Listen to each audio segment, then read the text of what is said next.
Welcome guys, a little bit of an intro for you for Photoshop. Those who haven't used it before, it is an amazing manipulation tool from Adobe. It has endless possibilities for those who take the time to actually spend working through it.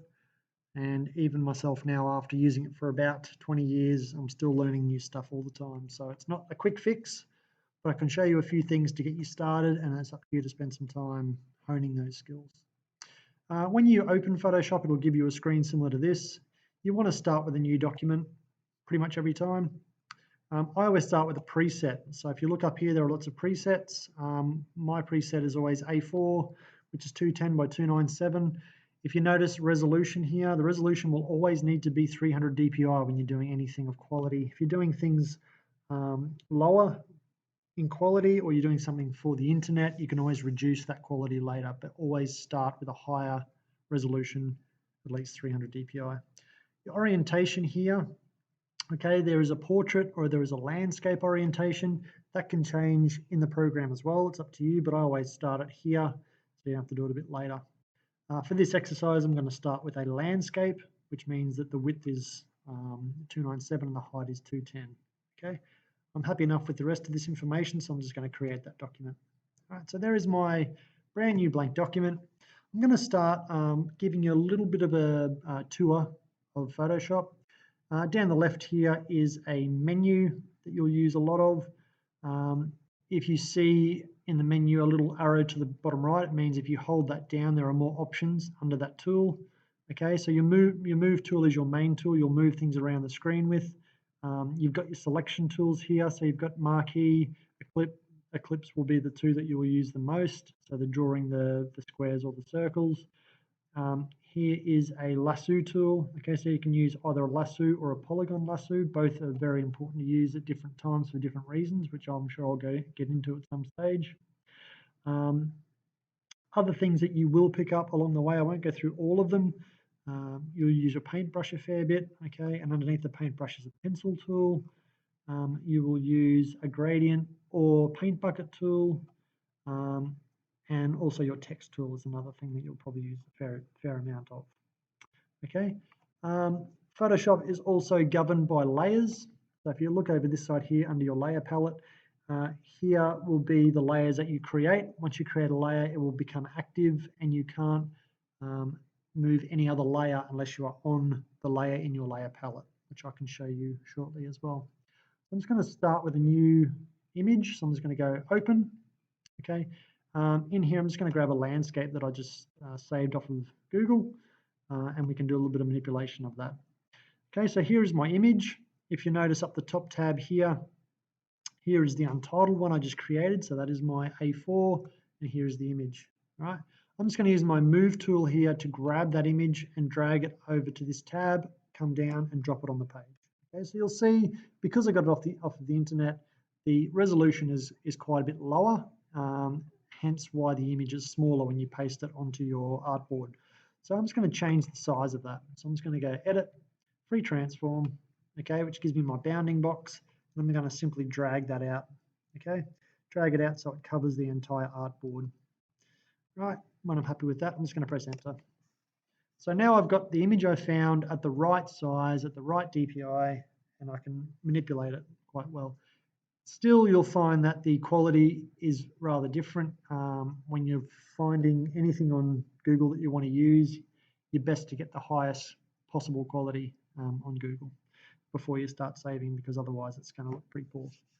Right, for just a few general things to get you started, just to look at some manipulation of the colors. If you want to alter the image, okay, so you go to Image, Adjustments. In here are a lot of different things that you can play with. The first thing I'd probably expect you to look at would be the hue and saturation of something. So you click on that and this little box opens up, move that off to the side. And in this hue, you can alter the color itself in the image, okay? So if you want a different feel, you can change that to whichever you want to work with, right? Your saturation takes out the quality of the color, so it can go down to a straight grayscale, or you can saturate that image a lot higher, which makes it a lot brighter. And then of course you've got your lightness, which comes down to the darkness or the lightness of the image. Okay, so I'm thinking at this point that's kind of fine. You can play around with that as much as you like. So I'll just use that for now, and I'll go OK. Also under image adjustments, you have something called vibrance, which is quite good as well. Similar to the saturation, the vibrance can really enhance an image. And when you're working with quality images, you probably want to have a really nice vibrance working on that. Okay, so you can alter that, and it really brings out these deep, rich colors. All right. I'll give you a small little rundown on selection. All right, so if I want to use my selection tools for this instance, I'm just going to use my polygon lasso tool. All right, so what I want to do is I want to cut out these mountains. I want to paste them in the water area here. All right, so I'm just going to start here. I'm going to click once, which starts my selection. I'm going to rather roughly just click and move around that selection. Okay, you would take a lot more time than I'm taking, but I don't want to bore you. So I'm just going to quickly go through that, get around to the other side, and then come back around to the start here. And when I go back to the start of my selection, I'll get a little 0 when I hover over that starting point, and then I'll click one more time, which will begin my selection. Okay, so from that there, making sure I'm on that layer, I'm just going to go edit, copy, okay, and then I'm going to go edit, paste. And what that has done, if I get my move tool, is it's made a second layer of that mountain. And you'll see from my layers palette, it's a new layer. All right, now if I want to make a selection that make this selection flipped so it goes into the water, I want to go edit, transform, okay, and flip that vertically. Okay, so that is just flip that vertically, which is almost like a mirror image. All right, so if I'm pasting that in the water there, I'll want to reduce that opacity a little bit so it looks like it's part of the water. So in your layers palette, you've got opacity here. I'm just going to reduce that. Okay, so now you can see that really nice reflection going on in the water. And again, if I wanted to, I could alter that color with adjustments, hue and saturation, and I can adjust that to whichever I think is going to work better. If I take that darkness down, it has quite a nice effect. All right, when you've got to a point where you're happy, File, Save As. Okay, you want to save it as a Photoshop document. Okay, so you can come back and alter it at another time. So I'll just call it mountain. Right, and I will save that.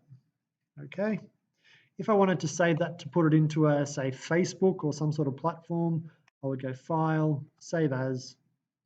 I would drop down the Photoshop and I would find JPEG. Right, that JPEG will still be called mountain. It'll just be a different file type. Save as, and if you wanted to reduce the file size, you can just to suit Facebook, or you can leave that high. It's up to you. You go, okay. All right, guys, have a play, see how you go. Thanks for watching.